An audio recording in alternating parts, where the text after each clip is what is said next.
There we go. Okay, good afternoon, everyone. Thank you for joining us today for this week's UWEcyber seminar. So we're delighted to have some UWE alumni join us today. So we've got Ruth Roberts and we've got Christina Mather. So Ruth is currently with CMS and Christina is with UWEC, and they'll be talking to us about e-discovery, careers, opportunities, and puppies. Just to go through the abstracts then, so Ruth Roberts and Christina Mather, both UWE graduates from 2014, will discuss all things e-discovery and navigating their careers to date, sharing lessons learned, how they managed to juggle working from home with puppies. They knew that headline would catch you. Having both studied forensic computing at UWE, they saw a natural transition into the e-discovery industry.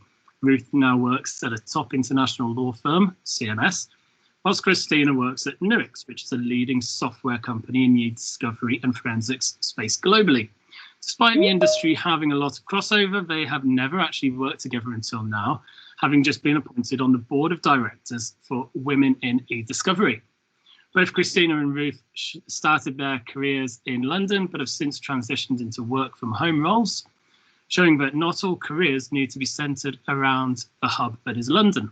And COVID has provided a new platform for many other businesses to start facilitating the same. Christina resides in the beautiful countryside of Pembrokeshire, Wales, and has done so for 3.5 years, whereas Ruth has recently moved back to her favourite place, Bristol. They know what it feels like to be in your shoes, and they also wish that they had had the chance to speak to alumni 7 years ago to hear their experiences and tips. So they look forward to this session with you and welcome your questions. So if you do have questions, please do use the chat. Please do raise your hands. I'm sure Christina and Ruth will be delighted to take them. So with that said, thank you very much. I'll hand over to Ruth and Christina. Awesome. Thank you, Phil. And just checking that you can see our screen. Yes, we can. Perfect. Cool. Well, good afternoon, everyone, and thank you for having us. Yes, we are here to talk to you about our kind of journey to date.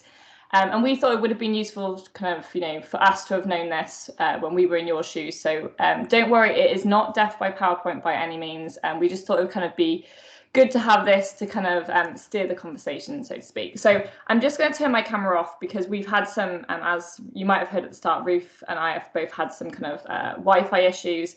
So we'll bring it back on at the end when we're kind of going to circle back for any questions. But for now, I'm just going to turn that one off, and hopefully you can now see the presentation, and we'll go from there. Awesome.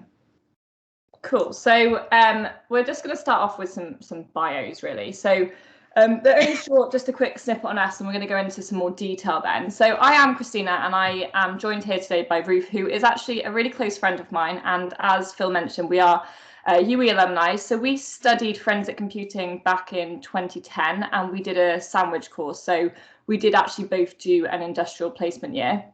Then since graduation, I've been working in the e-discovery industry.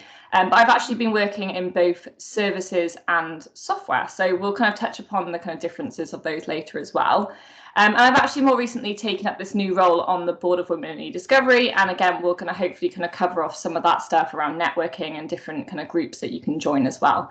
So yeah, currently I do live in Southwest Wales, and I have pictured my 2 dogs on here for the cuteness, because everyone wants to see cute dogs, right? And Ruth, I'll pass over to you. Thanks, Chrissy. Yeah, so I'm Ruth, and as Chrissy said, graduated in 2014 from UWE. So we'll go into a bit more detail about our career paths, but yeah, did a placement year and then went on to work in FCA and now work for CMS. I will say after graduating and before starting work, we also went travelling together. And so if anyone does get the opportunity to go travelling, I know it's a bit of a touchy subject at the moment, but if you do, try and fit it in. But yeah, that's a bit about me. And that's also my dog, Seb. I mean, he's cute, isn't he? I'm also going to turn off my camera as well, just because my Wi-Fi, honestly, is awful at the moment. But I'll put it back on at the end. Cool. Thank you. So we're going to start our conversation around our placement year. So I don't know about you guys who are kind of watching this, but there's a big kind of question around, do you take a placement year or do you continue into your final year and kind of look for a job for graduation? So both Ruth and I actually kind of decided to go down the placement year kind of option, and you'll notice that we put a few bullet points on the screen just around kind of advice. But I'm going to start off by asking Ruth kind of what was her experience with, what was your experience with applying and kind of in general, the placement year? Yeah, so placements are, well, we find them extremely competitive.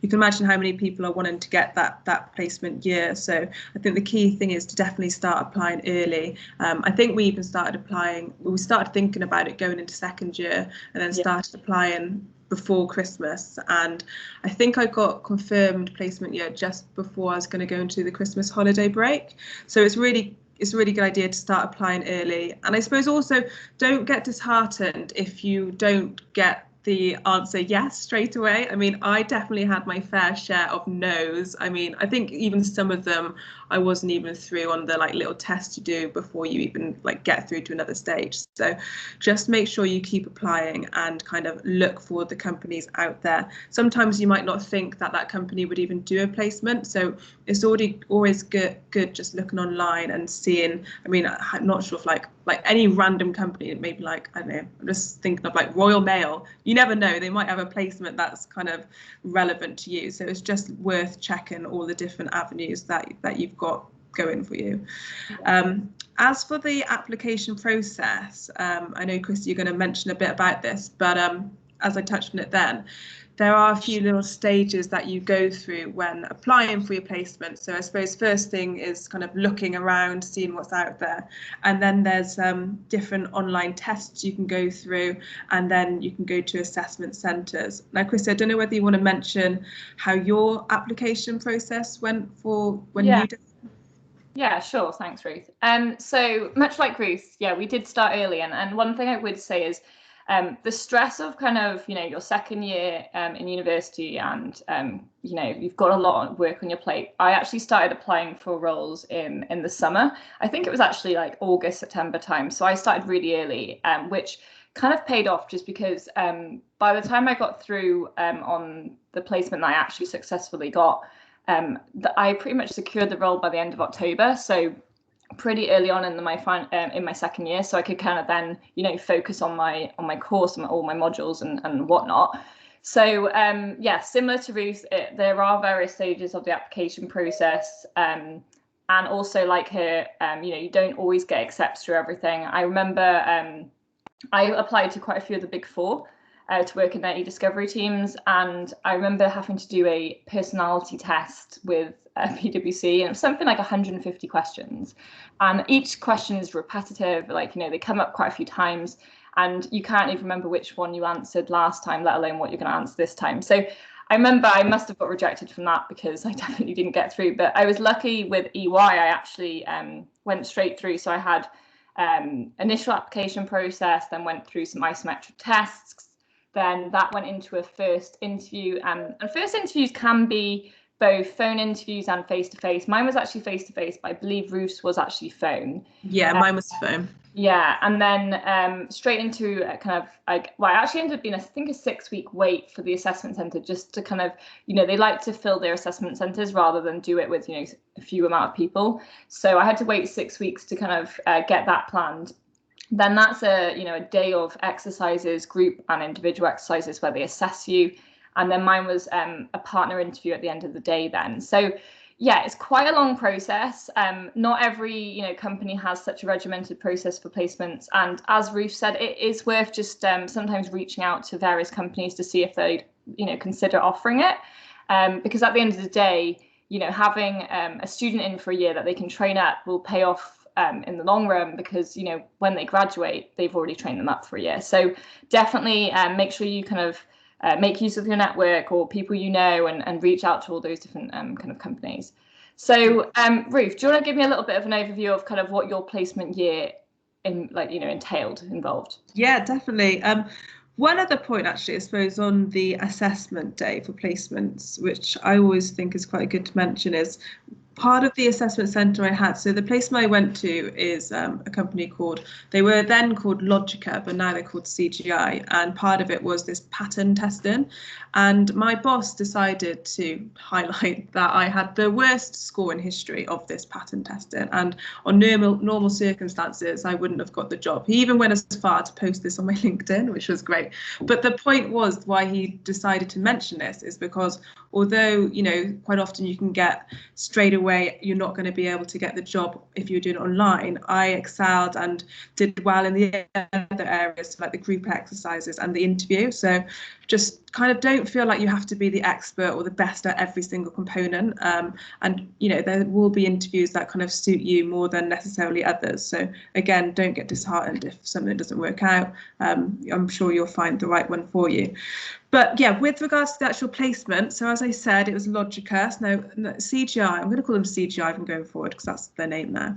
They're an IT outsourcing company. So it's a bit different, really, in the sense of once you get into the company, you kind of have got to apply again for a role within the firm. Quite a lot of firms do work like this. So I know Capgemini is also similar.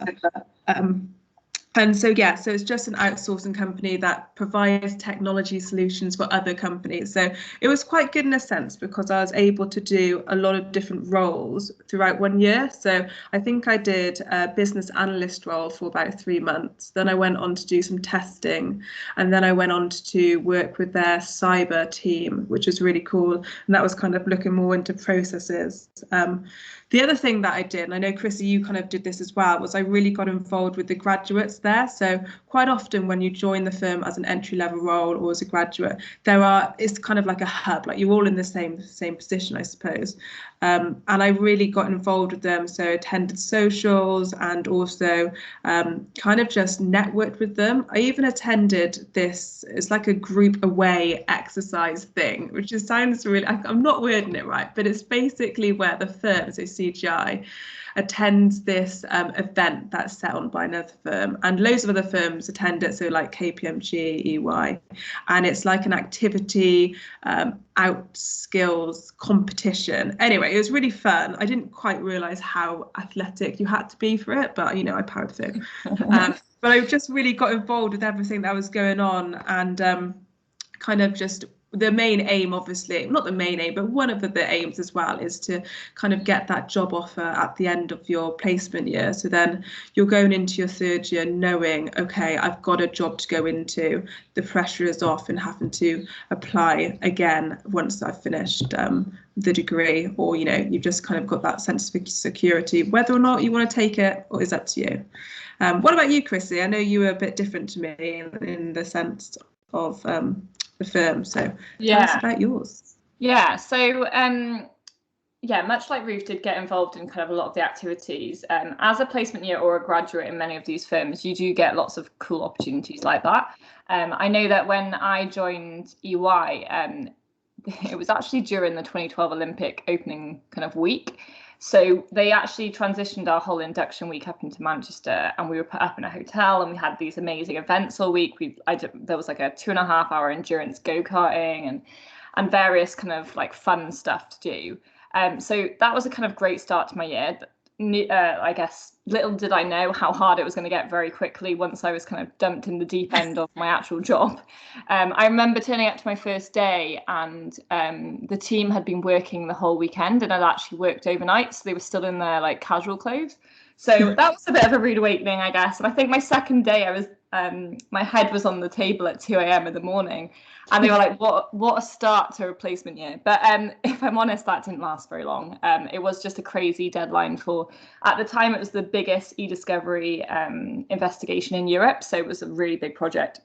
But actually, I loved being able to kind of get straight in kind of the nitty gritty and like actually, you know, do on the kind of role learning. So yeah, it was really, really good for kind of getting experience across the entire e-discovery and EDRM spectrum. So with that being said, I'm actually going to move on to our next slide, which is giving you a little bit of an overview of e-discovery. So I'm not sure who's on the kind of session today who knows about e-discovery. Some of you may, some of you may not. But I thought it might be useful to kind of put something up on the slides that explains what e-discovery is. Both Ruth and I do work in the e-discovery industry now. So we're going to kind of try and cover off some of this today and give you an insight into kind of, what opportunities are out there for you. So e-discovery is the electronic aspect of identifying, collecting and producing ESI. So from a kind of technical standpoint, roles tend to include being a consultant in the services side of things. So for example, supporting clients and lawyers in collecting evidence, processing it, and then producing it for review. And as you can imagine, as kind of data's evolving, we're having to deal with more and more new data types, things like cloud, Microsoft Teams, Slack, Zoom, all those kind of things that have come straight out of working from home, audio reviews, contract reviews, and all that kind of stuff. So things are changing really quickly in our industry, but rather than kind of computer forensics is more like a who, what, when, how investigation. You write a report and then you present it in court. E-discovery is kind of larger scale. We're talking millions, sometimes hundreds of millions of documents, sometimes as small as 10,000 documents. Like, it really can depend. Historically, they were email reviews. As I mentioned, things have changed quite significantly recently, just to kind of keep up with the times. We also now have kind of new solutions around using AI and machine learning to kind of speed up the review. And lawyers are and clients are kind of, I guess, coming around to the idea of using this type of AI. So the next slide is around the electronic discovery reference model. And again, some people may have seen this, some people may not. So this is kind of like the, I guess, reference model to what e-discovery investigations follow. And it's referenced a lot in our industry in terms of understanding how a project flows. You'll notice that it's iterative, so it does kind of loop back round. The first part on the left-hand side of the screen, information governance. So this used to just be a little box, much like identify, but this is quickly expanded into this whole kind of new area of the diagram because of information governance around, GDPR, understanding where your data is, understanding what you hold and what you maybe shouldn't be holding. So this is a whole new area of kind of the DRM that's recently kind of been released.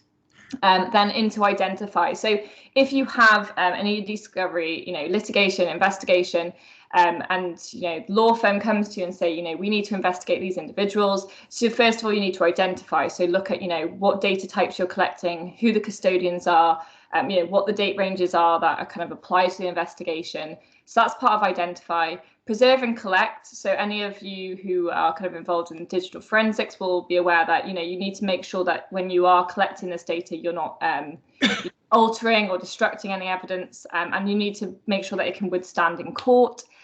So again, with the collection, then you go into kind of processing, so filtering out all the stuff that you don't want to deal with. We're dealing with kind of document review, so we're not going to need to look at system files, log files, and all that kind of stuff that you might deal with in kind of forensic investigations. Then review, so that would technically be supported by a technical consultant. When I worked at EY, I'd be setting up kind of the review layouts, running searches, date ranges, keywords, things like that. And then I'd be providing the results to lawyers to review.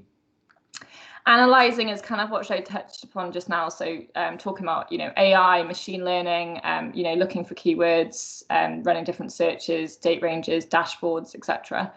And then it's producing it in a format that is reviewable in court. So, you tend to export out the relevant items from the system. They may be redacted, for privilege and things like that. And then presentation. So I would say in the digital forensics world, the person who writes the report tends to end up being the expert witness. In this case, it tends to be the lawyers who present this in court rather than the technical consultants themselves. I have seen some projects where, we have required someone to go and explain, what processes have been followed and, and stuff like that. But it does tend to end up falling on the lawyers for that kind of side of things. Awesome. So talking about e-discovery, we're actually going to transition to our next slide and talk about kind of what we've done since graduation. So Ruth, I know you were successful in getting your kind of role with CGI, but I want to kind of talk about, what happened next. I know you decided to kind of change industry, so to speak. So can you tell me a little bit about that? Yeah, so I got my offer to go back to CGI, and I did end up going back to CGI, but only for about 2 months. The main reason for moving is I just wanted to pursue a career that was something I could use my degree for. So I just graduated with this degree, and I found myself working, and I mean, it was just unfortunate the role I was in at the time. I just found myself edging more towards a HR role, and I was like, I don't want to do that. So I just had a little word myself and thought, okay, let's change paths now, nice and early, whilst I can. And now, so what I did is I spoke to obviously people about it, tried to scope out what was out there, and Sammy, Christina's sister, also works in e-discovery. You know, it's great who you know in this place. And she got me in touch with a really good recruiter, and he had a role going at the FCA. So that's where I went straight after uni. So the FCA is the Financial Conduct Authority, so they're the regulator for the UK. And it was, to be honest with you, it was a great first role.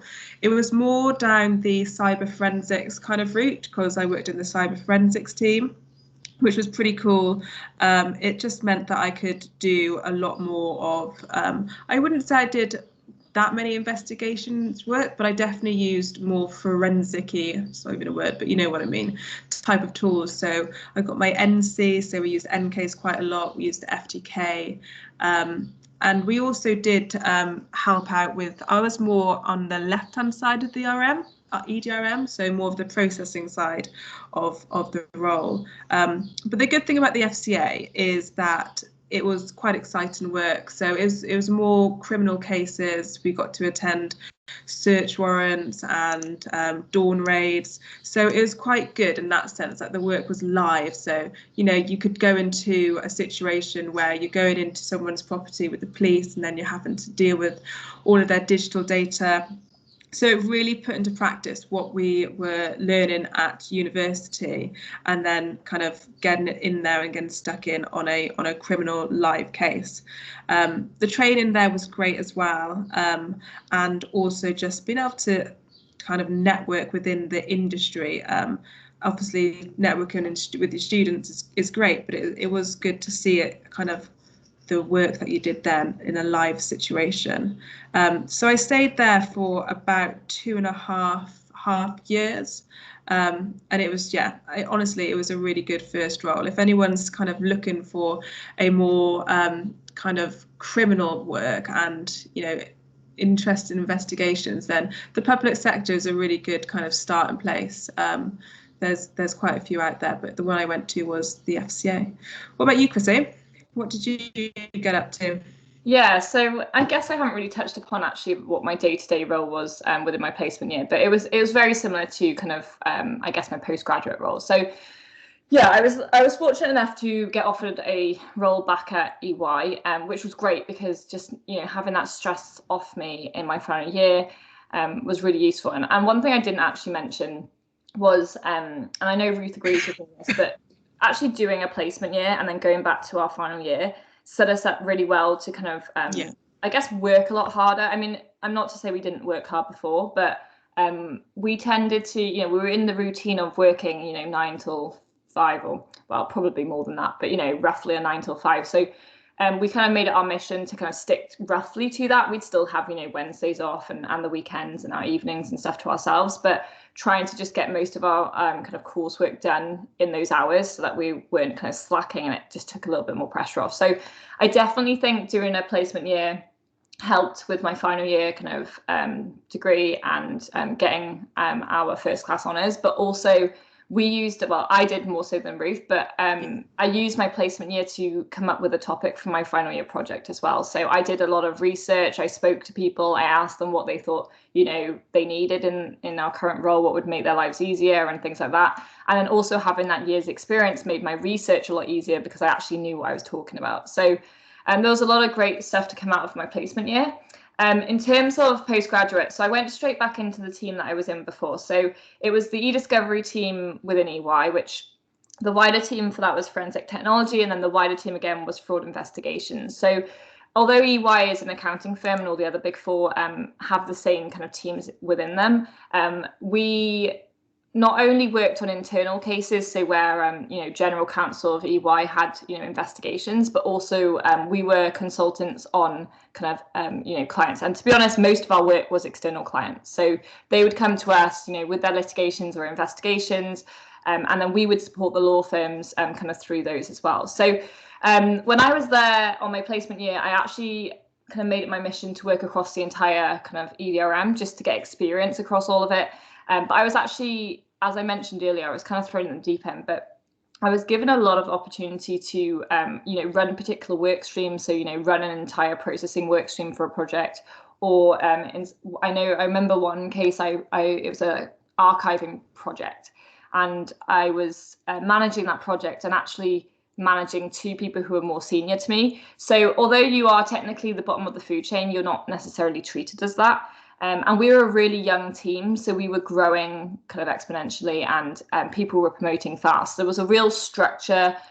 There was, a clear career path. There was a lot of development. You had to do a lot of, mid-year, year-end reviews, feedback, and all that kind of stuff, which was very regimented. I don't think I've ever known a firm to be so regimented, but it actually paid off because it really pushed everyone to do their best, promote. It is very competitive. So I had a really good experience in terms of kind of, getting that opportunity early on in my career. And when I returned from university, I made it my mission to promote because the team was growing fast, but I already had a year's experience. So I was driven to kind of do that. I actually ended up progressing more into the right-hand side of the EDRM model, which if I just revert back so that for any of you not familiar. So I kind of went more towards the review and production end of the spectrum, which is very much hands-on with the law firms, working with them day in, day out, making sure that we're meeting kind of project deadlines and disclosure deadlines and things like that. I then, before I left, I was transitioned more into like a project management role, so overseeing multiple projects and kind of seeing them from, I guess, start to completion. We did work on kind of a range of different types of investigations. So, I mean, this could be across many industries, pharmaceutical, banking, corporates, everything. So there's a real mixture in terms of kind of what you get to work with. But as I mentioned earlier, you could be working on small general counsel engagements that are internal. You could be working on, global engagements. There's definitely kind of opportunity to travel. I went to Germany for a month and worked there, but some of my colleagues had, way better opportunities and worked in America. Or I remember half the team worked in the UAE, so they worked in Dubai for I think pretty much a year, like on rotation, and it's kind of up to you. If you want to do it, then you can kind of reach out and go for it, whereas at the time I wasn't kind of up for the opportunity. I was quite happy sticking around in London. So loads of cool opportunities, and really loved my time at EY. Now we're going to kind of take questions at the end. So if you have any questions on anything we did or, want to know more, then we're happy to kind of cover that then. Now, Ruth, you just covered kind of working at the FCA, but you actually did choose to transition then over to kind of, I guess, more the discovery industry, and you moved to CMS. So do you want to tell me a little bit about that? Yeah, that's right. So I was also at the FCA then for about 2.5 years, which was great. But I just found myself plateauing a little bit. I realised that I kind of wanted to edge more towards the e-discovery side of things rather than the digital forensic side of things. I just completed my NC, which is quite a technical kind of qualification. Thanks, Chrissy. Qualification to get. And I was like, I just don't really think this is a bit of me. I was like, I prefer to do more the review side and just basically more e-discovery. Now, obviously, coming straight from uni, going into cyber forensics role, I didn't really know what e-discovery was. I mean, in the FCA, you do it internally, but it's not as kind of, it didn't feel like the same of what I do now. So I actually can remember meeting up with you, Christina. You probably don't remember, but I can remember meeting up with you in a pub. Oh no, I did remember this. I was talking to her and I was like, I really need to make this decision. It's like, because it's a completely different career path. I was like, do I stay where I am and I stay in the cyber forensics and go maybe more towards investigations, or do I kind of like completely reverse it and go e-discovery? And obviously you kind of got to do what you want to do. But I think from having that conversation, it helps just to talk about it. So I then just started looking for other opportunities within e-discovery, and I looked for quite a few companies, and it's quite funny actually applying for roles outside of like your entry-level role. You do start to learn and think about the other parts of the role, so that's something that to maybe bear in mind. Is, I mean, part of the application I was looking at the companies. I mean, I wanted the company to work for me. I didn't want to just work for the company. So I made sure to look at their benefit packages, what are their holidays like what can they really offer me, which obviously I didn't really think about when I graduated uni. I just wanted to make sure I had a job to go into. But so I started looking, and then Sammy actually, she enters the story again. She was the account manager for CMS, and she said to me, again, it was in a pub. I just find I spend my time there. She said to me, she was like, oh, I've just finished a meeting down the road at CMS. They've got a job going. Why don't you apply there? And I was like, oh, that sounds interesting. I've never really thought about applying for a law firm. And so then I applied there, and it's so the role that I entered into was with CMS, and they just started to create their in-house e-discovery team.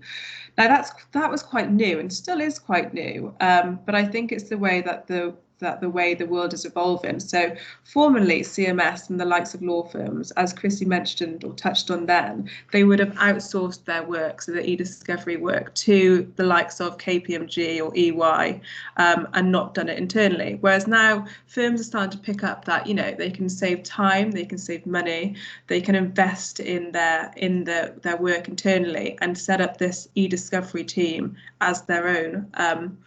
Inside. So that's what I've joined. So when I first joined, it was just 2 people, and then I was the third one that came along, and now I think we're doing 6 or 7, but we're still growing.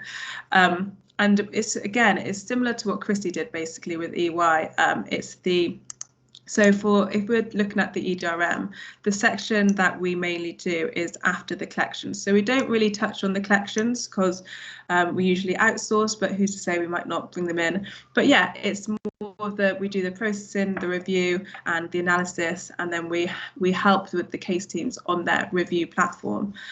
So the responsibility I get now is really good. You know, I manage basically my own projects and my own cases, and I it's kind of up to me to make sure that we're on top of the technology that we use, so I can offer the case teams, you know, the best that they can get, really.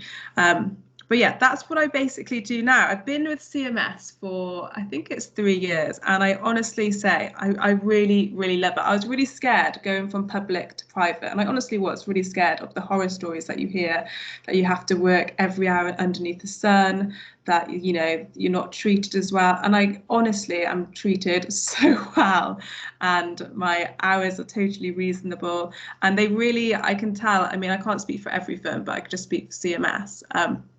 I feel like they really support me and the decisions I want to do. They support us with training. I mean, before the pandemic, I was potentially going to go over to Relativity Fest, which is I think it's in Chicago, isn't it, Chrissy? It's in America somewhere. Yeah, so they would just, you know, put you up over there so you can learn more about the tools that you're using. So it's definitely worth looking into, again, you know, looking at all the companies that maybe you wouldn't expect for there to be roles in, just to see what there is out there. But yeah, that was that one. That's me at where I am now. You, Chrissy, kind of did a similar thing, didn't you? Didn't you, in the sense of moving elsewhere? Yeah, moving elsewhere. Not quite the same, but do you want to kind of touch on that? Yeah, sure. So after graduation for 3 years at EY, I guess I kind of got I don't know if the word's a bit fed up, or maybe just decided that I didn't want to stay in London, and it was a bit of a rat race. You know, everyone's promoting, you're working really hard, the hours weren't always great. I was quite lucky. My hours weren't horrendous, but I mean, as Ruth said, there are horror stories. There definitely are some people that worked a lot more than I did. But I decided to move home to Wales. My long-term partner was here, and I thought, you know what, I want to settle down in Wales, so I took the plunge. I actually worked for a software firm that was not in the industry. It was to do with financial lending. Unfortunately, I did not enjoy my time there. It was only there for around 4 months, but those 4 months were enough for me. So in comes my sister Sammy, who we've mentioned twice already today, but she should clearly be a recruiter, because my next position is based on from her, I guess. So my sister had just started working at UWEcyber Technology, so a software firm in both the forensics and e-discovery space. It's actually a software that I used to use at EY. Ruth uses, we've it's kind of industry standard, so to speak. Yeah. And so she saw a role in the solutions consulting team, working from home. Technically, you could work from home or from London. And weirdly enough, one of the guys in that team was someone she was actually in university with. She went to Glamorgan, but he now lives, he lives about 5 minutes drive from where my parents live in Wales. So couldn't believe that there was someone so locally who worked in forensics and e-discovery. So I met up with him to have a quick coffee, find out more about the role. And then I applied and fortunately got that role. So I started February 2018, so just over 3 years ago. And this was my first kind of insight into the software side of the industry. Definitely more flexible and not so crazy on the hours from my point of view. Obviously, Ruth has been quite fortunate in her role as well. But really flexible in terms of I have worked from home for over 3 years. All my travel to clients and anything abroad is all covered. If I need to come to London, everything is covered. So really great in that respect. I've actually done quite a lot of travel. So when I worked at EY, although there were opportunities to travel, I either didn't get them or kind of didn't pursue them. Whereas now I've had the opportunity to travel to so many places in Europe to meet various clients and do presentations, but also even Huntington Beach. I went over there for a conference out there, which was amazing, as you can imagine. And also we did one in Virginia as well. So we had an internal conference in Virginia, which was pretty cool. And we got to fly out to Washington first. And my sister and I actually went out a little bit early and went to New York. So yeah, lots of opportunities kind of for travel. And just a completely different look on the industry, because we're, I love being able to come back into the e-discovery industry, because all of those clients that, working at EY, you make a load of friends and colleagues, and then they all disperse across the industry. All the kind of different places across the industry are then clients of software like UWEcyber, Relativity, Reveal, and so forth. So being able to kind of use your network that you've already built up and then work in the software side of things was really cool, actually. So yeah, I'm kind of more involved in the pre-sales of software. So kind of technical consultation and workflows, proof of concepts, demoing our software and things like that. So that's currently kind of where I'm at. Anyway, we're going to just transition into another slide, which is around the industries. And I just wanted to put it on the slides here to show you the different types of opportunities that are out there. So we mentioned there's kind of 3 different, I guess, parallels: e-discovery, investigations, and digital forensics. They all overlap. There is no kind of, complete distinction. Most people in either 3 of these industries kind of know each other. And as I mentioned, the software vendors tend to supply software to all 3 of these. Obviously, there are other things like MCase as well and FTK and all those kind of ones. But you can see those on the left-hand side of the screen. So there are opportunities at software vendors like what I've kind of come into. You've then got so law firms like what Ruth's been talking about today, how she's transitioned into in-house. Now, as you mentioned, when we graduated, in-house law firms in terms of job opportunities was probably sparse, if at all, just because that's more recent. As Ruth mentioned, law firms are looking to kind of save money and they're going to look to kind of bring that in-house. You've then got legal service providers and consulting firms. So some of these firms are, just e-discovery only, whereas other firms, have wider kind of consulting practices, but have e-discovery or digital forensics as like a smaller piece. So there's also these, they are similar to a Big Four accounting firm in the way that they kind of provide services, probably cheaper, I imagine, for clients, whereas the Big Four kind of, I guess, take over in terms of how much else they offer as well. And then government and public sector. So that's something kind of that Ruth touched upon, how, like, you know, they tend to be probably more on the criminal side, not necessarily litigation. Well, they could still be litigation, but not so civil. We've only put a couple logos on these screens, so please do not take this as like the be all and end all. But yeah, you know, working for the police, National Crime Agency, Ministry of Defence, all those kind of things, they all have opportunities in our industry. So yeah, definitely kind of look out for those. Yeah, definitely. Awesome. So I'm aware of the time. We've only got a couple slides left. We had no idea how long this was going to take, so bear with us. Cool. So we wanted to put this slide in here just to talk about flexible working. Ruth, do you want to start off on this one? Yeah, definitely. So flexible working has obviously been kind of highlighted as a doable and workable thing over the past year, especially. And, you know, Chrissy's role also proves that it does work. And I think we just wanted to kind of talk about how in the past year, so before I moved roles to the CMS, I purposely wanted to find a job that was going to be able to let me come back to Bristol, because I love Bristol and my family's from Wales, and I knew I didn't want to spend the rest of my life in London. I loved it when I was there, but I knew I didn't want to live there forever. So that's when I joined CMS and saw that they had an office in Bristol, which is where I could obviously go into if I wanted to. But I think obviously from the past year, we haven't been going into the office, and there are a few points that we wanted to touch on with you know, what difficulties that could have, and if you know, how we see things working in the future. So from my point of view, the main impact, I suppose, of just working from home is it's really not that much. I mean, the main thing I can think of is when it comes down to collection. So collecting the data, quite often we're dealing with large amounts of data, and we would usually collect that in over a hard drive, or say if a firm was going to go do a physical collection of a device, then, you know, you kind of have to make sure you go to that person. You can't really just do things via FTP. So that's probably like the main restriction that we've had. But I'm quite lucky in the sense that CMS there's still going to be not legislation, but guidelines put out to us. But from the talks that we've had at the moment, they really want to discuss with us as to what would work best for us, and how do we want to work. Like, do we want to work from home completely? Do we want to have a few days in the office? So I definitely think the world is kind of changing more towards a lifestyle or an office style, where it's kind of going to be work more with your lifestyle. Now, this is just our opinions, and like, don't take it for gospel and from the, you know, CMS's point of view, but that's the way that we feel it could potentially go.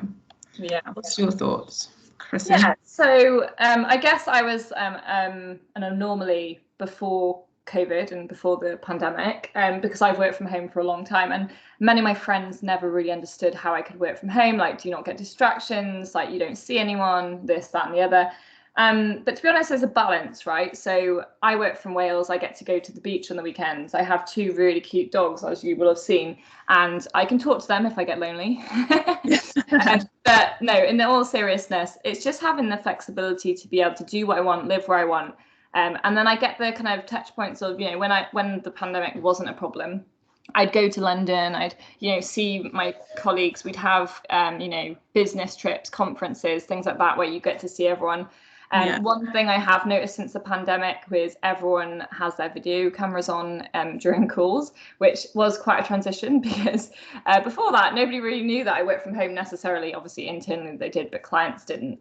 So there's never really the requirement to be on video, and now there is. So now you have to make a bit more of an effort. I guess that soon went by the wayside. That everyone probably started off in their shirts and pajama bottoms for the first, you know, few months, then soon transitioned into not really caring because everyone's in the same boat.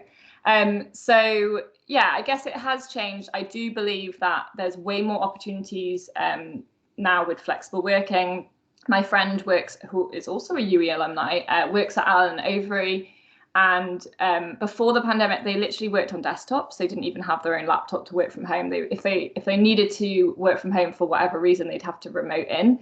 Now the whole entire firm, which you can imagine would be a lot of people, has been given laptops, and they've been told that they're unlikely to fully return to the office. If they do, it might be like on a rotation basis, or once a week, or a couple times a month kind of thing. So I do think it's had a lot of positive impact on our industry, and just giving more people kind of that flexibility to work from where they want.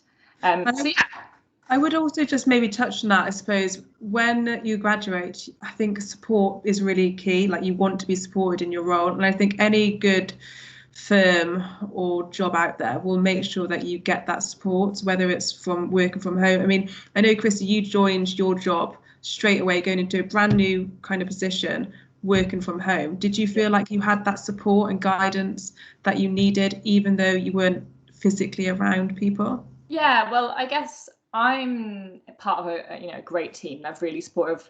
That I wasn't the only one working from home, and I guess the good thing was that people had already been in my position in terms of that kind of work from home life. So there was already things in place, touch points, having calls, that kind of thing. I guess it does depend on the type of person you are. I am actually, I love chatting to people, and I like the being in the office and the banter and things.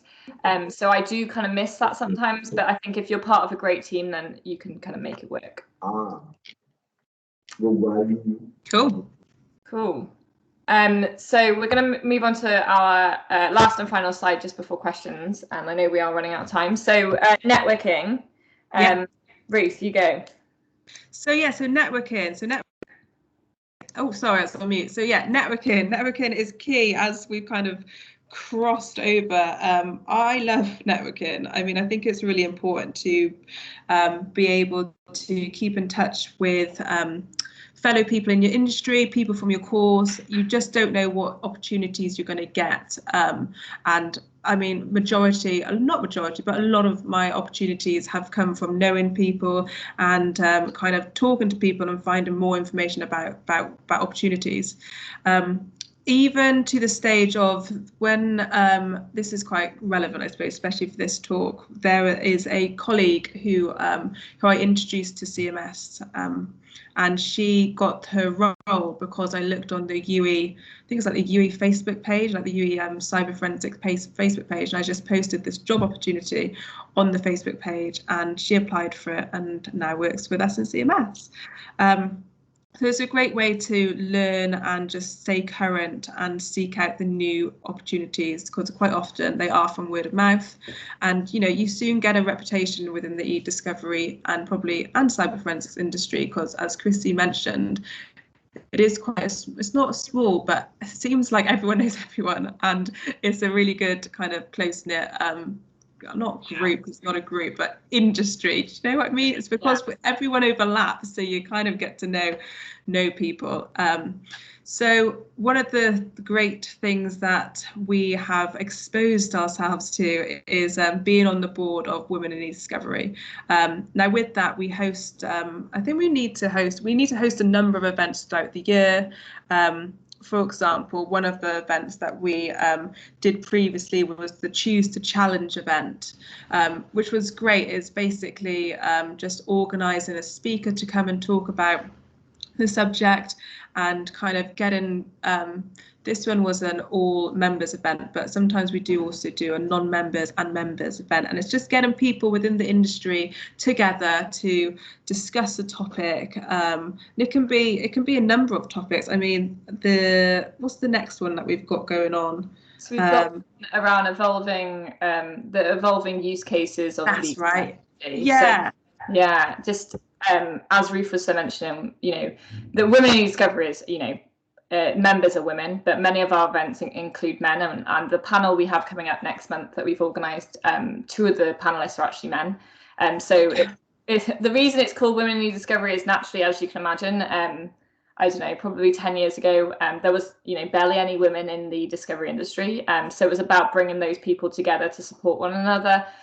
ACEDS is another e-discovery kind of group, and we've listed a few others there. As Ruth mentioned, she got some of her roles out of networking, and we are quite a small industry, and everyone does know everyone, and it is a good way to kind of look for new opportunities. you know, and people do kind of disperse, shall I say, sorry, across the industry. So people you knew in your one role will then, you know, go to many other kind of providers and you know, could be useful in future. Yeah. So yeah, definitely think that this is a key one to kind of, you know, getting around and getting opportunities. The other thing was, you know, we put ourselves forward for the Women in E-Discovery board. You had to go through like elections. So we actually got coaxed into it by my sister, because of course she slept for the 4th time in today's session. She coaxed us into these roles, and we had to, you know, go through elections and get voted in. So this is something we're doing alongside our everyday jobs. It's not paid, it's kind of, you know, completely voluntary. But we now are in this role for 2 years. So we're running events for, you know, for not just London now, but the wider community, because as you'll all be aware, we don't live in London, but we're part of the London chapter. So we're trying to, you know, break down some walls and barriers and make this an industry or a network group for wider community. So there's no reason why, you know, students can't sign up to be part of this group. So if you are a female listening today, then please check out the Women in E-Discovery either on LinkedIn or on their website, and we're the London chapter, and you can sign up. It's all free. There's nothing, you don't need to pay or anything. And likewise for any you know, males on the phone call, you can join the session next month if you sign up. It's on our LinkedIn as well. So yeah. I'm conscious we've only got like 3-4 minutes before the session's up, so I guess we'll revert to any questions, and I'll turn my camera back on as well. Yeah, I'll turn mine on as well. Excellent, thank you ever so much. That was really interesting. So have we got any questions from anyone in the audience? We'll give them a minute to type any questions they may have.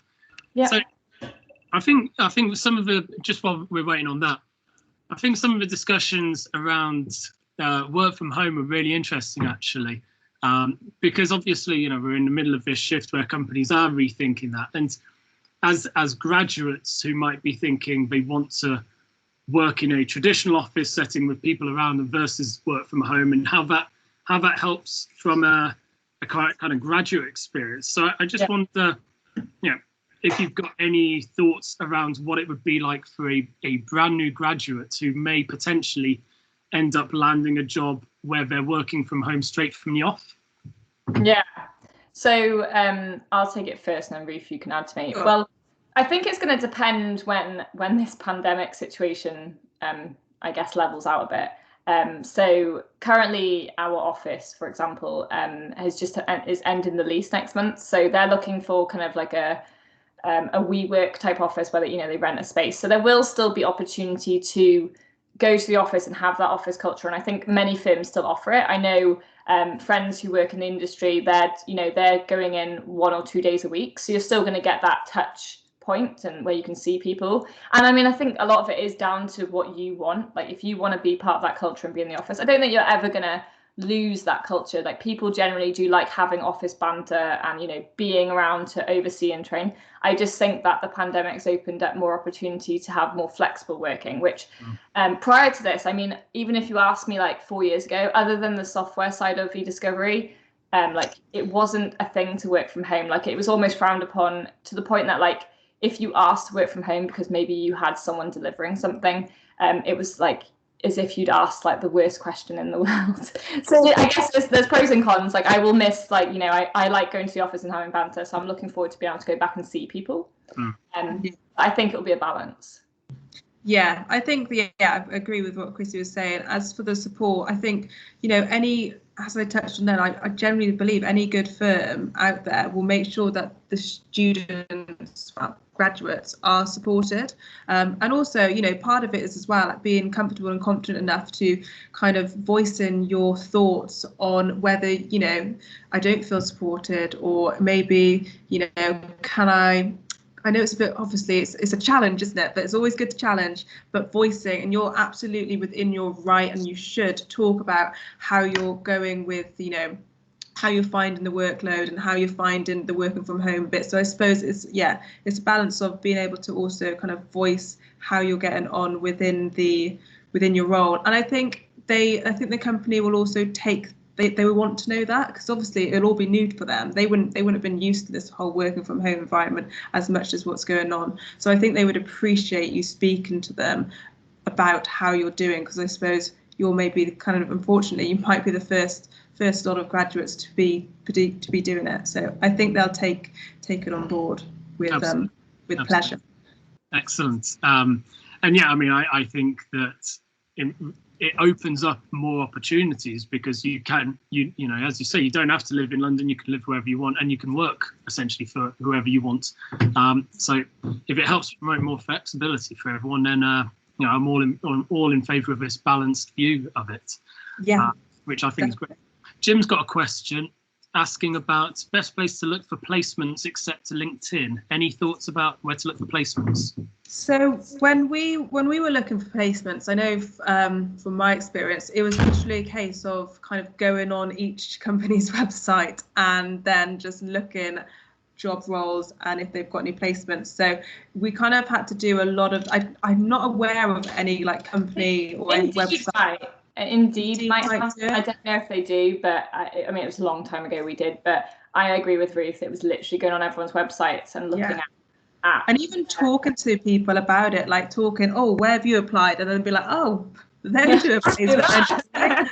Get on with that then. So that's how like networking again can help with it all. But yeah, it's a bit of a chore in that sense. I mean, maybe someone should create a LinkedIn website to do it for placements. That'd be good.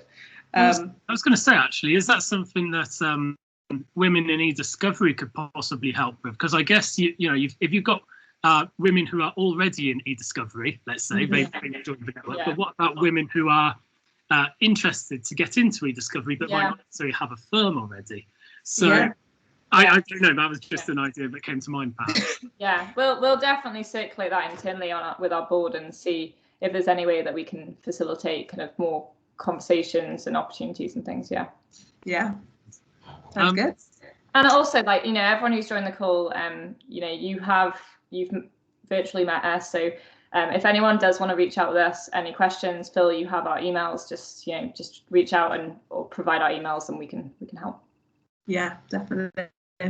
Excellent, thank you very much. I was going to say, so if students have got more questions and they want to follow up, we are unfortunately at time.